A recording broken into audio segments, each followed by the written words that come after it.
이번 이야기는 병원까지 쳐들어온 채화영이 진짜 서린이 눈뜬 병실 문손잡이를 잡습니다. 하지만 그 문을 여는 순간 그녀가 마주칠 서린은 진짜가 아니라 회장을 유인하기 위해 준비된 가짜 서린입니다. 채화영 측이 병원 CCTV와 출입 기록을 뒤져 서린이 숨은 병실을 거의 특정한 상황. 준호 이강혁 오장미는 진짜 마서린을 다른 보호시설로 빼돌리고 장미를 서린으로 남겨 회장을 병원 안으로 끌어들이는 역함정을 설계합니다. 병실 근처에서는 일부러 들으라고 흘리는 대사들이 오가고 회장 쪽은 도청 감시를 하다 오히려 자신들의 범죄 정황이 녹취되는 함정에 걸려듭니다. 장미는 언제 들이닥칠지 모르는 채화영을 기다리며 겁에 질린 채로도 끝까지 가짜 서린 연기를 유지해야 하고, 이 병원 에피소드 전체가 다음 회차에서 검찰과 법정의 킬러 증거로 사용될 이중전선의 시작이 됩니다. 드림병원. 늦은 밤 복도 불빛이 하나둘 줄어들고 있습니다. 간호사들이 교대하는 틈 누군가는 CCTV 화면을 확대해서 보고 있습니다. 채화영 측 인물입니다. 그는 화면 속 서린 병실 앞을 서성이는 사람들 동선을 집요하게 확인하고 있습니다. 여기 맞는 것 같은데. 그의 입에서 낮은 한숨이 새어나옵니다. 같은 시각, 다른 층, 조명이 낮게 내려간 병실 안, 진짜 마서린은 침대에 기대 앉아 있습니다. 옆에는 서린 측 변호사가 서 있습니다. 문이 조용히 열리고 강준호가 들어오고 있습니다. 그 뒤로 이강혁과 오장미가 따라 들어옵니다. 네 사람의 얼굴에는 피로와 긴장이 섞여 있습니다. 준호는 병실 문을 확인한 뒤 작게 숨을 내쉽니다. 오늘 안에 결정을 해야 합니다. 그는 마서린을 바라보며 말합니다. 회장님 쪽이 병원까지 찾아온 게 시간 문제가 아니라 이제는 순간 문제가 됐습니다.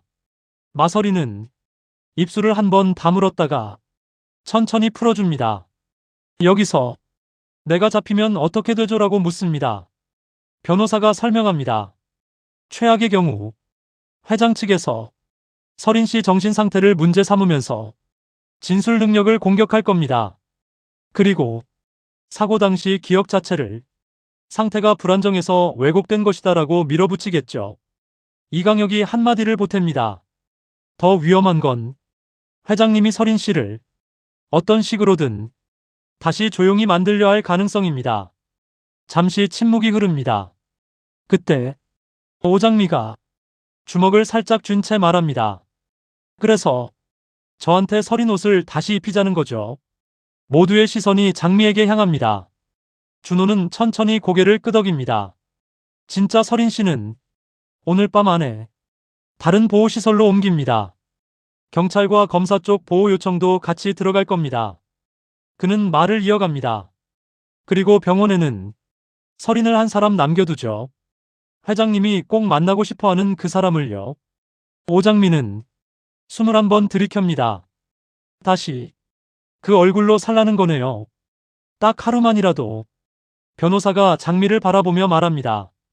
오늘 병원에서의 하루가 그대로 녹취와 영상으로 남으면 다음 재판에서 회장님 쪽에 치명타가 될 수 있습니다.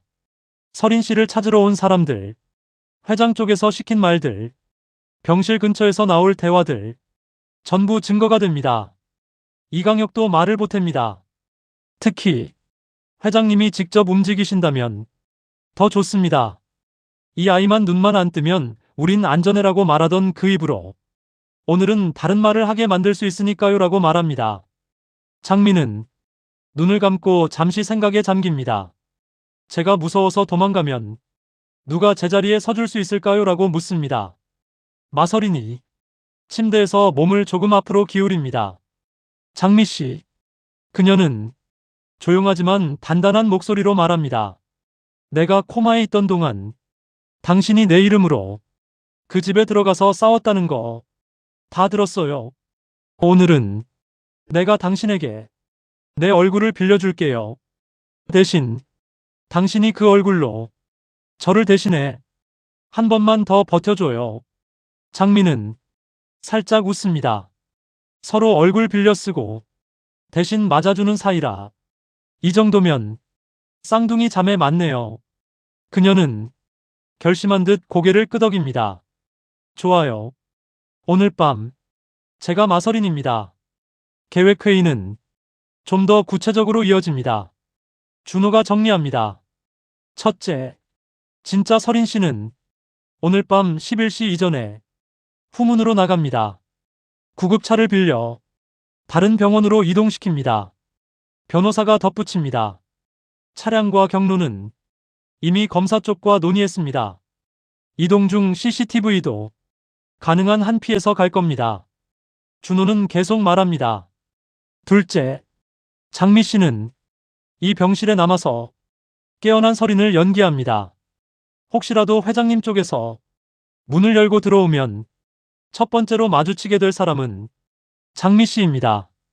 셋째, 병실 근처에는 이미 도청 장치와 녹화 장비를 설치했습니다. 회장님 쪽에서 도청을 시도하든 직접 말을 하든 모두 기록으로 남길 겁니다. 이강혁이 한 줄을 덧붙입니다. 그리고 제가 일부러 병실 근처에서 회장님 귀에 들어가면 곤란한 이야기들을 살짝 흘릴 겁니다.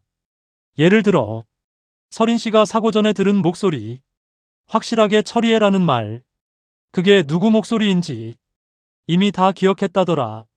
이런 식의 대사들입니다. 장면은 병원 복도로 전환됩니다. 늦은 밤, 복도 끝에 낯선 정장이 보입니다.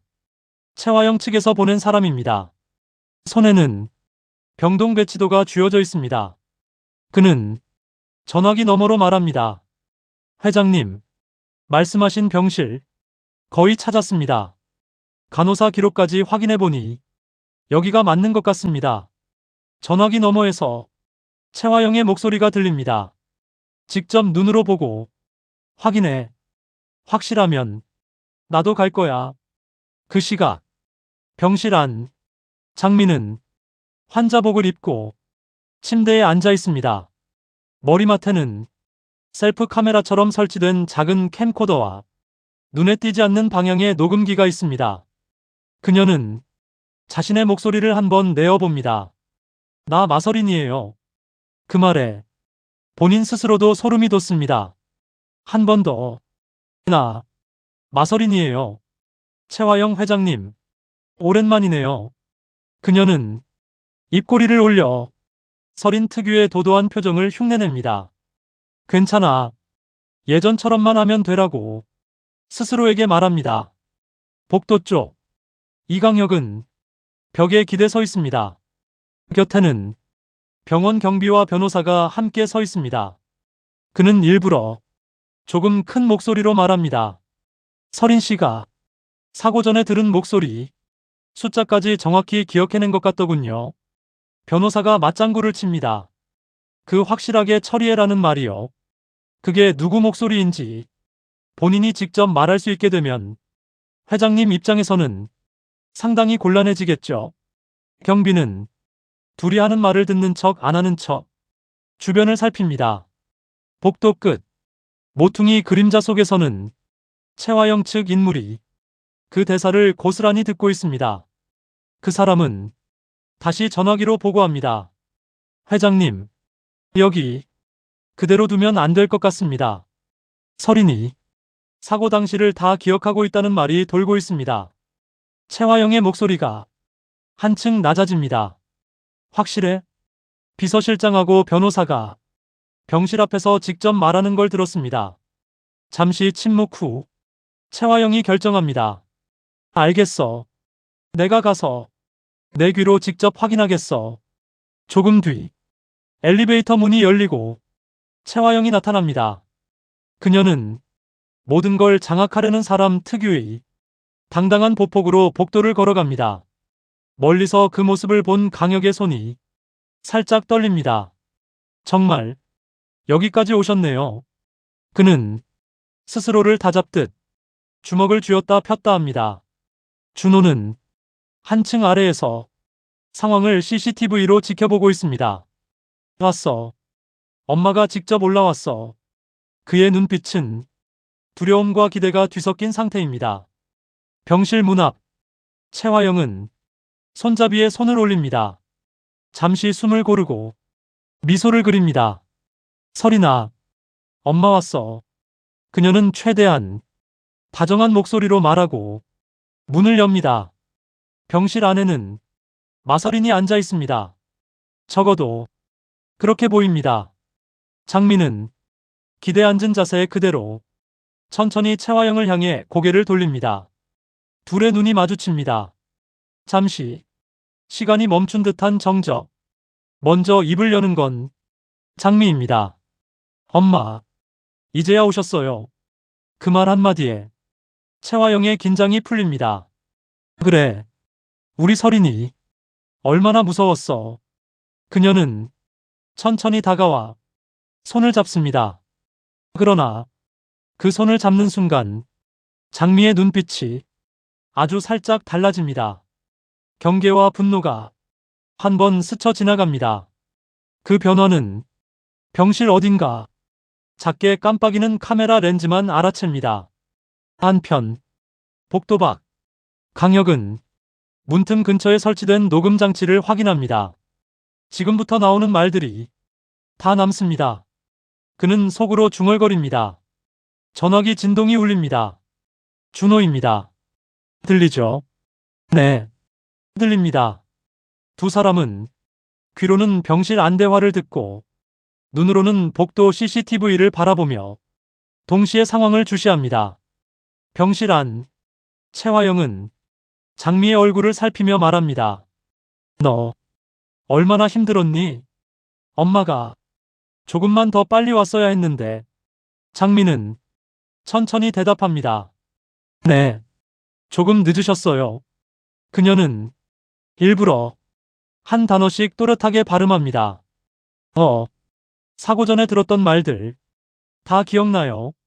채화영의 표정이 미세하게 굳어집니다. 어떤 말? 장미는 눈을 내리깔며 말합니다. 확실하게 처리해. 이 아이만 눈만 안 뜨면 우린 아직 안전해. 그녀는 채화영이 했던 말을 그대로 따라합니다. 그 말, 누가 했는지 이제는 확실히 알 것 같아요. 채화영의 손에 힘이 들어갑니다. 누가 그런 말을 했다고 생각하는데. 장미는 얼굴을 천천히 들어 정면으로 채화영을 바라봅니다. 엄마요. 정적. 병실 안 공기가 순간 얼어붙습니다. 복도에서 듣고 있던 준호와 강혁은 서로를 바라봅니다. 들었죠? 네. 녹음 다 들어갔습니다. 강혁은 녹음 레벨이 정상인지 확인합니다. 이제 회장님이 어떤 말을 꺼내시든 그대로 기록됩니다. 병실 안, 채화영은 웃음을 지어 보이려 하지만 입가가 조금 떨립니다. 설이나, 너 아직 완전히 회복 안 됐구나. 사람이 큰 사고를 겪으면 기억이 섞일 수 있어. 엄마가 내 말을 다 이해해 줄게. 그러니까 그런 말은 밖에서는 하지 마. 괜히 사람들이 오해하니까. 이 말 속에는 달래기와 동시에 입막음의 의도가 섞여 있습니다. 장미는 그 뉘앙스를 놓치지 않습니다. 밖에서는 하지 말라고요. 그럼 어디에서 하면 되죠? 검찰 조사실에서요. 법정에서요. 그녀는 일부러 검찰과 법정이라는 단어를 또렷하게 강조합니다. 녹음 장치는 그 단어들을 놓치지 않고 저장합니다. 채화영의 눈빛이 차갑게 변합니다. 설이나, 네가 뭘 얼마나 안다고. 검찰이니 법정이니 하는 말을 해. 엄마가 너를 지키려고 얼마나 많은 걸 감당해왔는데. 장미는 웃음기 없는 얼굴로 말합니다. 엄마가 엄마 자신을 지키려고 한 거겠죠. 저를 지키려고 했다면 차가 제 뒤를 들이받는 일은 일어나지 않았을 테니까요. 병실에서 제가 눈 감고 있다고 생각할 때도 이 아이만 눈만 안 뜨면 안전하다. 그런 말은 안 했겠죠. 그녀의 말이 칼처럼 날아갑니다. 채화영은 더 이상 웃지 않습니다. 그래. 끝까지 그렇게 나오겠다는 거네. 좋아. 그럼 누가 끝까지 가는지 한번 보자. 그녀는 몸을 일으키며 말합니다. 오늘 있었던 얘기는 우리 둘만 아는 걸로 하자. 설이나, 마지막 설이나라는 호칭조차 이제는 위협처럼 들립니다. 문이 닫히고 채화영이 복도로 나갑니다. 강혁과 변호사는 일부러 모르는 척 조금 떨어진 곳에 서 있습니다. 채화영은 그들을 스쳐 지나가며 싸늘한 시선만 한 번 던집니다. 엘리베이터 문이 닫히자마자 준호의 전화가 울립니다. 지금 엄마 뭐라고 했는지 다 들었죠? 강혁은 짧게 답합니다. 네.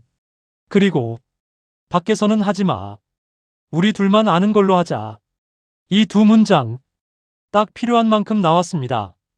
변호사는 이미 머릿속으로 정리하고 있습니다. 피해자에 대한 입막음 시도, 불리한 진술을 비공개로 묶으려는 의도, 그대로 쓰일 겁니다. 병실 안, 장민은 고개를 푹 숙인 채 한동안 움직이지 않습니다. 그때 조용히 문이 열리고 마서린이 휠체어에 앉은 채 들어옵니다.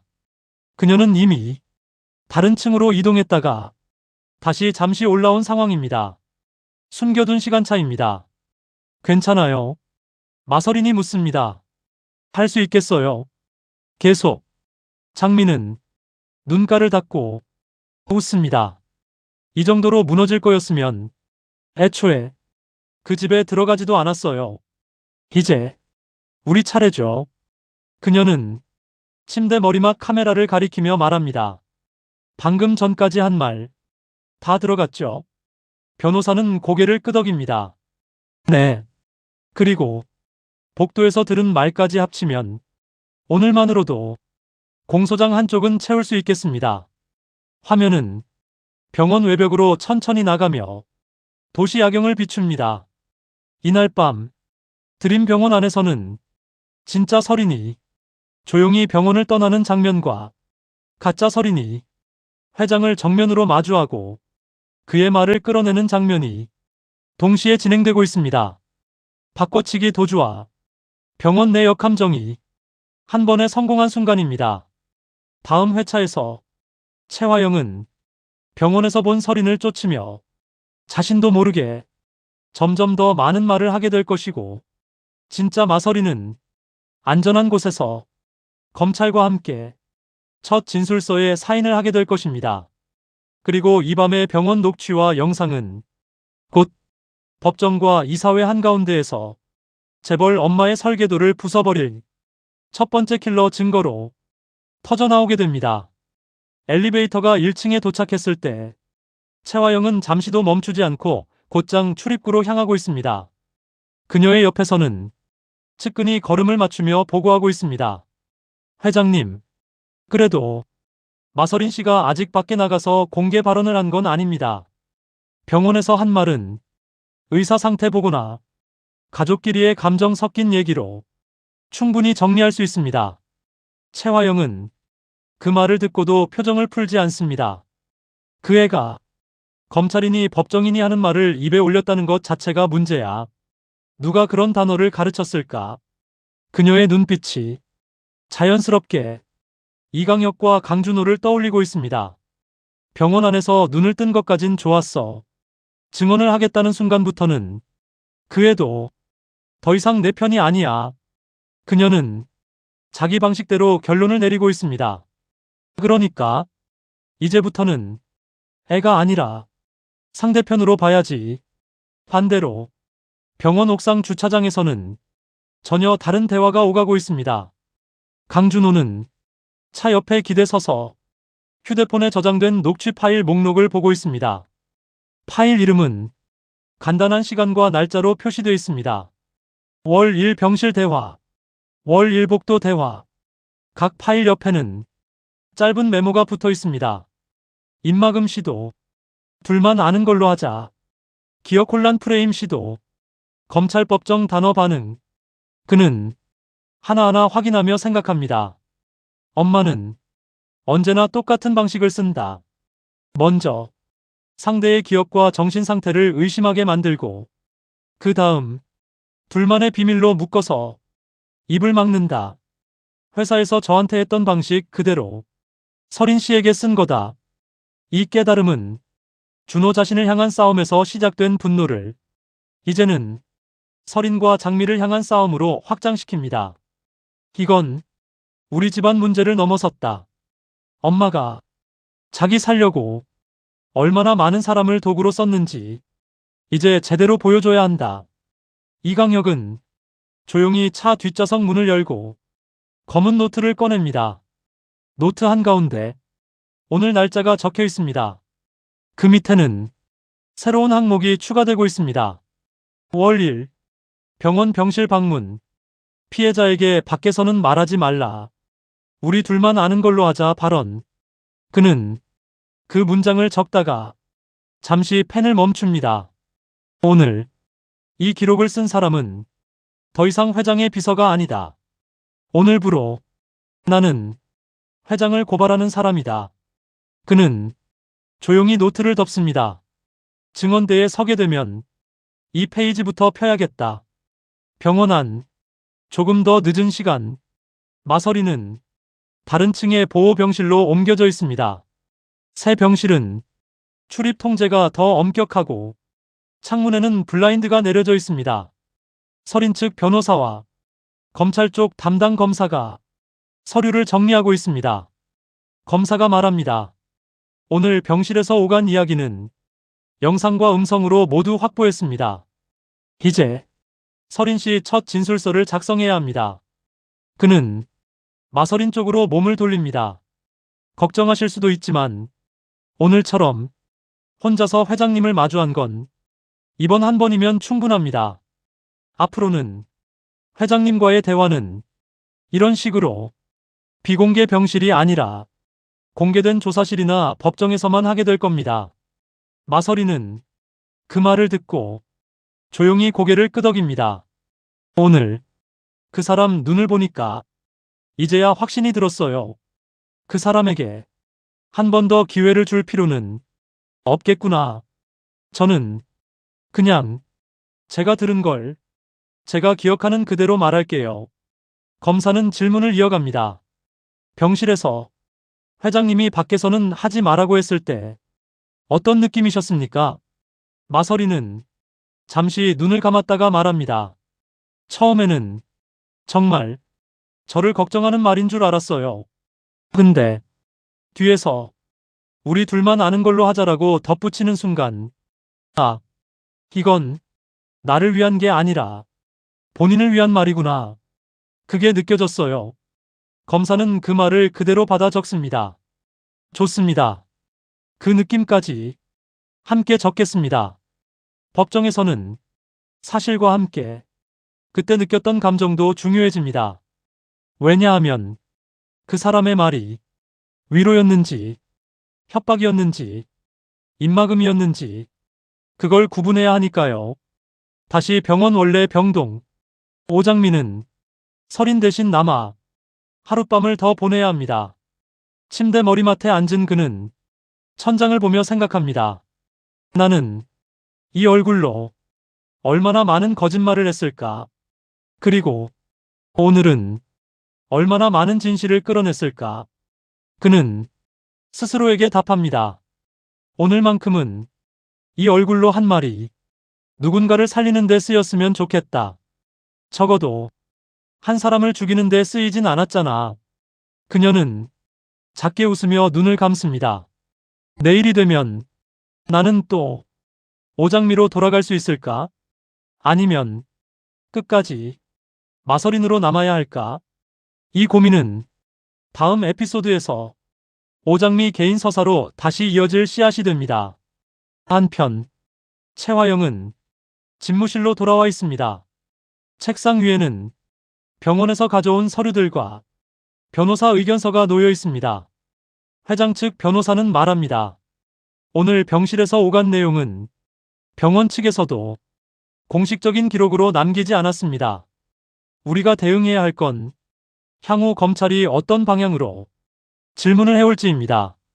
최화영은 팔짱을 낀 채 말합니다. 그의 입에서 엄마가 그랬다. 이런 말이 나오면 사람들은 다 믿겠지. 피해자가 울면서 말하면 진실이 아니어도 진실처럼 보이니까. 그러니까 우리는 그 애를 믿기 어려운 사람으로 만들면 돼. 변호사는 즉시 이해합니다. 정신 상태, 기억 혼란, 트라우마에 의한 왜곡 가능성을 강조하자는 말씀이시군요. 그렇습니다.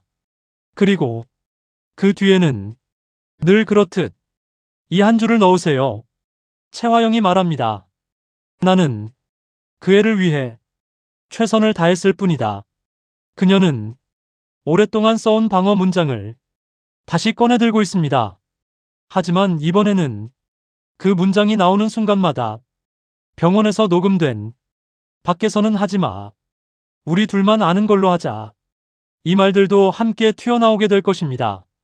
다음 날 아침 뉴스 하단 자막에는 짧은 속보가 떠 있습니다.